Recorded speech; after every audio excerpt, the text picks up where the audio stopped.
I'm not going to pretend that I absolutely loved Gone with the Wind, because I didn't. I know it's an exceptionally popular film. It's also quite questionable in terms of racism. I'll talk a little bit about that in a moment. Obviously very well received at the time. It won 8 Oscars. The honorary award for William Cameron Menzies, Best Actress in Supporting, Best Director, Screenplay, Cinematography, Art Direction, Film Editing, Best Picture, Technical Achievement Award, and then it was nominated for a few others. Obviously it did very well at the time. As a contemporary viewer, I don't understand the appeal, and I think there are maybe three reasons why that is. The first is that it's set during the American Civil War, and that's not a topic I know very much about. I'm British, it was never on the curriculum for me at school, I've never really looked into it too much. So there were, I couldn't really enjoy the narrative too much as I was constantly trying to think, well, what's happening now? What's this bit about? What's going on here?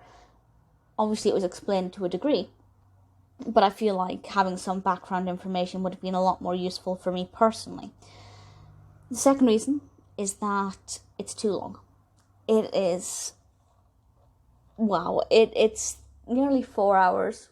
Any film that has an intermission is too long, and that's painful. The third reason is that Scarlett O'Hara is not a nice person. She's not meant to be liked very much. Vivien Leigh does an absolutely amazing job with her, and an absolutely fantastic actress. But the character is not nice, and I find it weird when your protagonist is also an antagonist, a bit of an anti-hero. It's quite uncomfortable because you're on this journey with them, but if you're not emotionally invested in them and wanting the best for them, it's just a little bit uncomfortable. And it's not the only film to do that. There are other films that do that as well, and it can work very well.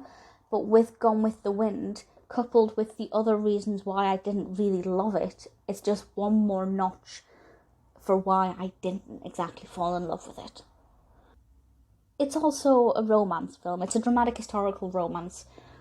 And most of the film, Scarlett O'Hara's motivations revolve around... Well, sometimes it revolves around manipulation and greed and self-importance, but mostly it revolves around romantic intentions. And I often didn't believe that she was in love with X or Y person, depending on what point in the film you're at. I always felt like she was more just trying to, get somebody and tie them down. That part of the narrative does develop quite interestingly. It's not like she's chasing one person for the whole film, or that she, there are obstacles that she has to overcome, and in that part is relatively interesting. But I also feel like not a lot happens. Most of it's just kind of a slice of life, a slice of Scarlett's life, a very long slice of her life, and because she's not a very interesting character, it's not that fun to watch. I say she's not interesting. From an analytical perspective, she's very interesting. Why is she behaving this way? Why is she not that nice? Why does she do this? Why does she do this action? Interesting in that sense. But from a narrative perspective, she's quite dull. And I'm obviously one of the few people who think this, because it's got 8.1 out of 10 on IMDb, a Metascore of 97, which is practically unheard of. It's the 177th top-rated movie of all time across every film that's on IMDb. And while I feel a couple of people are probably rating it highly because they think they should, because, there's often a stigma with not liking popular films, because certain people will say, well, if you don't like this film, you're obviously not a film fan. But I think you can appreciate what a certain film has done historically, what it has achieved, without actually having to enjoy it. There are plenty of contemporary films that I don't like that other people do, because it's just not my kind of thing. I think if I was maybe enamored of historical romance films set during the American Civil War, maybe I'd get more out of it. Set designs are really great. Really love the set designs. The costumes are beautiful. I can't tell you how historically accurate they are because I'm not sure. I also forgot to mention it's directed by Victor Fleming, and also stars alongside Vivien Leigh, Clark Gable. So the only thing I don't like about it is the narrative. From a cinematic perspective, that's easier to think than it is to say, it's good. It's too long. The narrative needs to be cut down a lot for it to be user-friendly. Also, the aspect of it being racist, I don't think is the case as such. I think it's a product of its time, and in order to accurately reflect the treatment of slaves at that time, it has to show that. It can't just not include them, because I think that would be even more offensive by just ignoring that part of history.